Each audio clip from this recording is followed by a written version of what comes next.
राधा नाम की एक लड़की थी और हाल ही में उसकी शादी हुई थी। आज उसकी पहली रसोई थी और उसी वक्त उसकी जेठानी सिंचना वहां आती है और राधा से कहती है, राधा, तुम्हें कुछ मदद चाहिए क्या? नहीं दीदी, मैं यहाँ सब कुछ संभाल लूंगी। मैं तुम्हें कुछ बताने आई थी यहाँ पे। क्या बताना चाहती थी? क्या बताना चाहती थी मैं? कोई बात नहीं दीदी, आप थाली लगा दीजिए, मैं रसोई में सब कुछ संभाल लूंगी। अच्छा ठीक है। कुछ देर बाद राधा खाना बना लेती है और वो परोसने के लिए सारा खाना लेकर आती है। सब लोग खाना खाने के लिए बैठ जाते हैं, लेकिन राधा की सास अब तक नहीं आई थी। और जब राधा अपने सास के बारे में पूछती है तो उसके ससुर कहते हैं, अरे राधा, वो आ जाएगी। तुम उसकी चिंता मत करो। तुम बस खाना लगा दो। अच्छा ठीक है, लगा देती हैं। और सब लोग खाना खा लेते हैं। वो इस तरह से खाते हैं मानो जैसे 100 साल से भूखे हो। और खाना खत्म होने के बाद वो लोग राधा से कहते हैं, खाना तो बहुत स्वादिष्ट था बेटी। ऐसा खाना खाए न जाने कितने ही दिन हो गए थे। बिल्कुल सही कह रहे हैं राधा पापा जी। बहुत अच्छा खाना बनाया है तुमने। राधा। राधा को कुछ भी समझ में नहीं आता कि वो लोग ऐसा क्यों बोल रहे थे। लेकिन कुछ ही देर में राधा की सास वहां पर आती है और वो देखती है कि सब लोगों ने खाना खा लिया था, तो इसीलिए वो अकेले खाना खाने के लिए बैठ जाती है। और वो जैसे ही खाने का पहला निवाला अपने मुंह में रखती है तो वह कहती है, अरे कैसा खाना बनाया है तुमने, इसमें तो थोड़ा सा भी तेल नहीं है। लेकिन माँ जी, मैंने तो तेल डाला था उसमें। अरे हाँ डाला होगा, लेकिन बहुत कम डाला है तुमने तेल। अरे माँ जी, आज राधा की पहली रसोई थी ना, तो इसीलिए उसे पता नहीं है। आगे से मैं समझा दूंगी उसको। इतना कहकर वो लोग खाना खाते हैं और अपने अपने काम पर निकल पड़ते हैं। कुछ देर में शाम भी हो जाती है और इस बार की जेठानी खाना बना रही थी। खाना बनाते वक्त वो आधे बर्तन में सिर्फ तेल ही डालती है। इतना देखने के बाद राधा अपने जेठानी से कहती है, अरे दीदी, इतना ज्यादा तेल। हाँ राधा, इस घर में इतना ही तेल डलता है खाने में। हमारी सासू माँ का हुक्म है ये। लेकिन देवी, इतने तेल की सब्जी कौन खाता है। हमारी सास खाती है। और तुम अभी अभी नहीं आई हो। कुछ दिनों में तुम्हें भी आदत हो ही जाएगी ये सब की। खाना बनने के बाद जब राधा और उसकी जेठानी वे को खाना परोसते हैं तो उस वक्त राधा की सास कहती है, वाह, अब आया ना खाने का स्वाद। सुबह तो खाना बहुत ही ज्यादा रूखा सूखा था, बिना तेल की सब्जी तो बेकार ही लगती है। अब देखो जब तेल है तो कितना स्वादिष्ट लग रहा है ये भाजी। लेकिन माँ जी, इतना ज्यादा तेल, ऐसा लग रहा है जैसे सब्जी में तेल की बाढ़ आ गई है। एक तरफ राधा की सास उस सब्जी को देखकर तारीफों की पुल बांध रही थी, तो दूसरी तरफ बाकी सभी लोग कह रहे थे, तौबा तौबा तौबा, सारा मूड खराब कर दिया। किसी को भी वो खाना नहीं खाना था, लेकिन राधा की सास सबको जबरदस्ती खिलाती थी।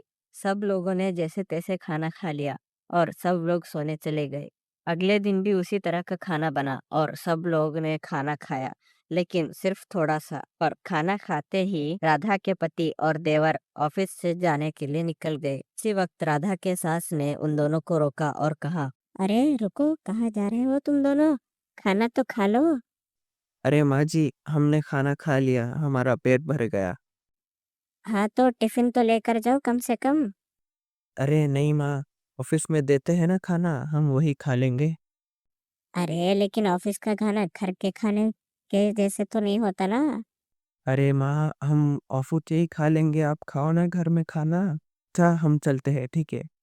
इतना कहकर वो दोनों वहां से चले जाते हैं। राधा की सास वापस आती है तो वो देखती है कि राधा सिर्फ अचार और रोटी खा रही थी और सब्जी नहीं खा रही थी। तो वो राधा से पूछती है, अरे राधा, तुम्हें आलू की सब्जी पसंद नहीं है क्या, तुम अचार के साथ क्यों खा रही हो रोटी को। माँ जी, अचार के साथ इसलिए खा रही हूँ क्योंकि सब्जी में बहुत ज्यादा तेल है और इतने ज्यादा तेल की सब्जी खाना मुझे पसंद नहीं है। अरे तुम्हें पता भी है सरसों का तेल हमारे शरीर के लिए कितना फायदेमंद है।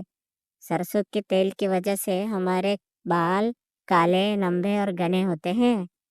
लेकिन माँ जी, सरसों के तेल की मालिश करने के बाद बाल लंबे घने और काले बनते हैं, ना कि सरसों के तेल को खाने से। देखा, तुम्हें तो कुछ पता ही नहीं है। बस बड़ों से वाद विवाद करो, खाओ सब्जी चुपचाप। इतना होने के बाद राधा चुपचाप वो सब्जी खा लेती है। घर में अगर किसी को वो सब्जी नहीं भी खानी होती तो भी राधा की सास उन्हें जबरदस्ती खाना खिला ही देती थी। घर के सभी लोग बहुत ज्यादा परेशान हो गए थे। ऐसे ही दिन बीतते गए और सब लोग वही तेल की सब्जी खाते गए। एक दिन राधा और उसकी जेठानी बात कर रहे थे। अरे दीदी, अब हमें ही कुछ करना पड़ेगा इससे छुटकारा पाने के लिए। अरे हाँ राधा, लेकिन हम करेंगे क्या? दीदी, मुझे ना एक उपाय सूझा है। अच्छा, बताना तो। फिर राधा अपनी जेठानी को सब कुछ बता देती है और उसकी जेठानी कहती है, लेकिन राधा, क्या ये काम करेगा? काम करे या ना करे, कोशिश तो करना होगा ना दीदी। इतना होने के बाद वो दोनों बाहर चले जाते हैं ताकि सामान लेकर आ सके। और जब वो सामान लेकर वापस आते हैं तो अरे, आ गए तुम दोनों। देखे तो क्या क्या लाई हो तुम। जब राधा की सास थैली को खोलती है तो वो देखती है कि थैली में सिर्फ तेल है। तो वो पूछती है कि इतना ज्यादा तेल क्यों लाए गए हैं। तो राधा कहती है, अरे माँ जी, आप ही तो कहती थी ना कि तेल हमारे स्वास्थ्य के लिए बहुत लाभदायक है, तो इसलिए हम बहुत ज्यादा तेल लाए हैं। और वो सारे तेल अलग अलग प्रकार के हैं, तो जितने अलग तेल उतनी ज्यादा ही हमारी सेहत अच्छी होगी ना। इसी तरह अब घर में बहुत ज्यादा महंगा और ज्यादा तेल इस्तेमाल होने लगा और कुछ ही दिनों में पूरा तेल खत्म हो गया। और शांति जब तेल खरीदने के लिए बाहर जा रही थी उसी वक्त, अरे बहू, कहाँ जा रही हो तुम? कुछ नहीं माँ जी, वो तेल खत्म हो गया था तो वो तेल लेने जा रही थी। अरे लेकिन पिछले हफ्ते ही तो तेल लेकर आई थी तुम इतना ज्यादा। हाँ माँ जी, लेकिन आपको तो पता ही है ना, ये अच्छे अच्छे तेल सिर्फ ज़्यादा दिखते हैं, होते नहीं हैं। और महंगे भी बहुत ज्यादा होते हैं।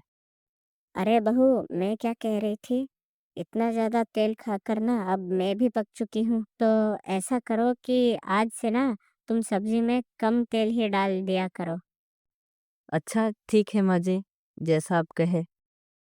तेल के महंगे दामों को देखकर राधा के सास की अकल ठिकाने आ गई थी। और उस दिन से घर के सभी लोग भी बहुत खुश थे, क्योंकि उस दिन से खाने में तेल ज्यादा नहीं बल्कि सही मात्रा में और कम डल रहा था।